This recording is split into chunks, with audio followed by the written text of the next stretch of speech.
এই দুনিয়া লাগিয়া একটু খাতো খাতো মন ওই খবরে লাগিয়া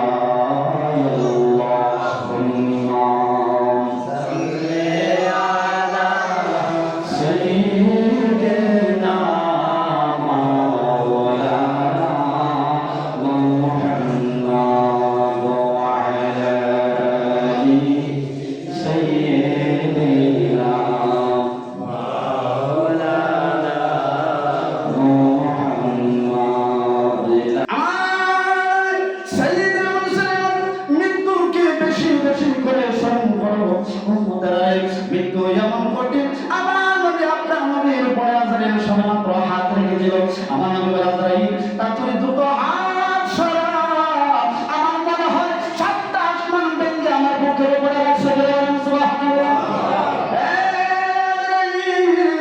এত কষ্ট ভয়ঙ্কর মৃত্যু আজরাইল বলে সবেমাত্র হাত রাখলাম এখন আমি কাজ করি নাই এত কঠিন এত ভারী তোমার হাত আমার মনে হয় সাতটা আসমান ভেঙে আমার বুকের উপরে রাখছে আল্লাহু আকবার। এই আজরাইল কি আপনার আমার কাছে আসবে না? যারা বলেন আসবে কি আসবে না? ইদরিকুমুল মাউত যেখানে থাকবেন সেখানে ধরবে আপনার আপনি অট্টালিকা থাকলে সেখানে যাবেন। এই জন্য আমার আজরাইল কিছুক্ষণ পরে বান্দার নিকটে আসবেন এসে কোরআনের একটি আয়াত বলবেন সবাই আমরা জানি আয়াতটা নামাজের মাধ্যমে হুজুরা তেলাওয়াত করি ইয়া আইয়াতুহান নাফসুল মুতমাইন্না ইরজিই ইলা রাব্বিকি রাদিয়াতুন মারদিয়াতুন সুবহানাল্লাহ। এই আয়াতটা আমরা তেলাওয়াত করি আজরাইল আসবে আসার পরে বান্দাকে হাত গোলায় বের করবে বান্দা ও বান্দা তুমি তো আল্লাহর ইবাদত করতে তুমি তো আল্লাহর গোলাম ছিলে তুমি তো রাসূলকে ভালোবাসতে ও বান্দা আমি নিজেই তোমাকে নেওয়ার জন্য আসছি ও বান্দা আমি নিজেই তোমার জন্য নেওয়ার জন্য আসছি। যখন আজরাইল আসসালাম এই আয়াতটা তেলাওয়াত করবে হাদিস শরীফে আসছে আপনার এত সুন্দর হয়ে এত নরম ভাবে এত সহজে রূহটা বাইর হবে যেন এই ব্যক্তি যে ব্যক্তি মারা গেছে এই ব্যক্তি জ্ঞান পাইবে না সুবহানাল্লাহ। মৃত্যুর যন্ত্রণা কত কঠিন সইতে আমরা পারিব না। সইতে পারবেন? একটা মানুষ যদি সামনের মধ্যে 5 মিনিট ডুবতে থাকে কি অবস্থা হবে বলেন তো? পানিতে নৌকা ডুবে অনেক মানুষ মারা যায় কি যায় না? অনেক মানুষ মারা যায়। একটা মানুষ পানিতে ডুবতে 5 মিনিট থাকতে পারবে না। কোন সময় সে উপরে দিকে উঠবে খালি এটাই বাহানা করবে আর আল্লাহ তো বলবে আল্লাহ খালি আমাদের একটু উঠাও না। আমার আল্লাহ এই জন্য মৃত্যুর হাত থেকে কেউ বাঁচতে পারবেন না। সবাই বলেন মৃত্যুর যন্ত্রণা কত কঠিন সইতে আমরা পারিব না। কবরে আযাব কত কঠিন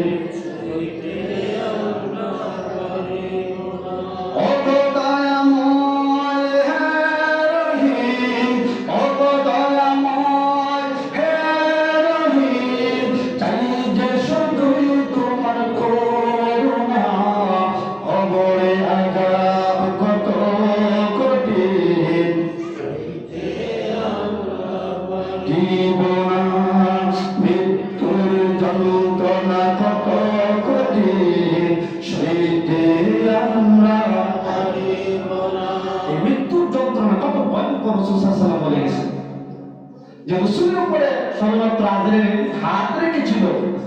আমাদের সমস্ত ইমামদের সমস্ত নবীদের ইমামুল মুরসালিন নবী যদি আপনি অনুভব করতে পারেন যে 7টা আসমান ভেঙে যেন আজরাইল আমার বুকের উপরে চাপাইছে এমন ভয়ঙ্কর অবস্থা আমার মনে হইতেছে।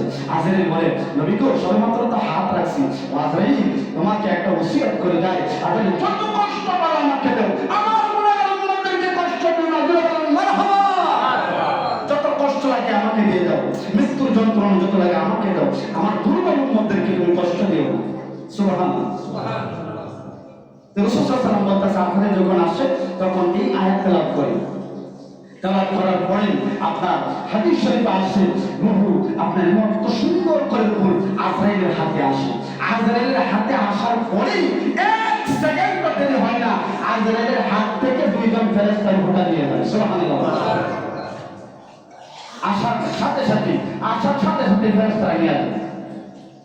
আমার সাইয়েদুল মুরসালিন রাহমাতুল লিল আলামিন কোন কেমনে বলেন ওই রূহটা ফেরেশতারা প্রথম আসমানে নিয়ে ঢুকে যায়। প্রথম আসমানের মালিক বলে মারহাবা, এই রূহটা কার?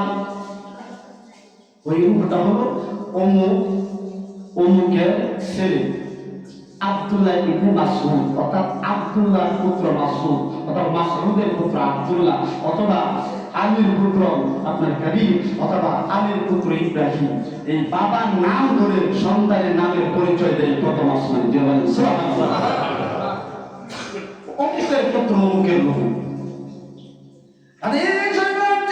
এই কথা বাবারের তারা বলতে দেরি আল্লাহ রহমতের ফেরেশতা ওই রূহের জন্য আসমানের দরজা খুলতে দেরি করেন না। আমার নবী বলেন ও মুহাম্মদরা শোনো, রূহটা প্রথম আসমানে নেওয়ার পরে ফেরেশতারা বলেন ও ভাই আজরাইল, ও ফেরেশতারা এই রূহটা কিছুক্ষণ সময় আমাদের এখানে দেখো।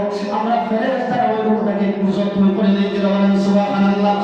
তারা কি করেন? একজন আরেকজনের হাতে, একজন আরেকজনের হাতে, একজন আরেকজনের হাতে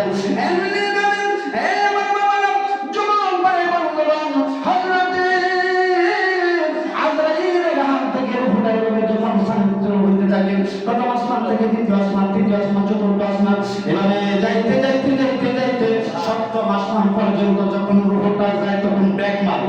আল্লাহু আকবার বলেন। আল্লাহু আকবার। সপ্তম আসমানে আপনার যখন যায় তখন ফেরেশতারা বলে এটা কার রূহ? অমুকের ছেলে রূহ। এত ঘ্রাণ, এত সুন্দর ঘ্রাণ, এক নিমিষে সপ্তম আকাশের দরজা আপনার করে দেওয়া হয়। জয় বলেন সুবহানাল্লাহ।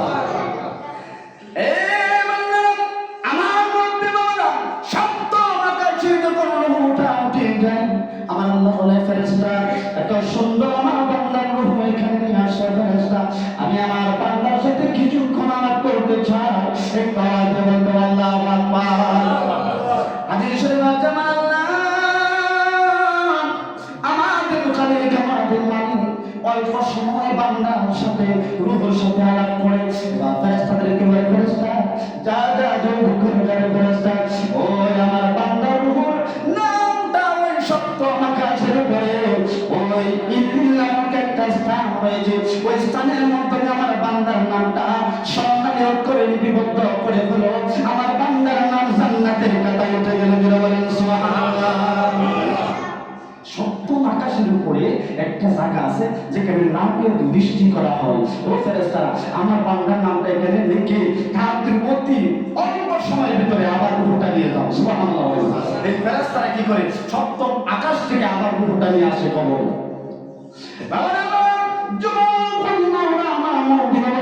অনেক ঘটনা হচ্ছিল কিন্তু বলার মতো সময়ের স্বল্পতার কারণে আমি সংক্ষেপ করে ফেললাম। হযরতে আল্লাহর হুকুমে ফেরেশতারা ওই রূহটা এইভাবে আবার নিয়ে আসছে মাটির দিকে। এবার ওটা সবেমাত্র যখন মাটি তারা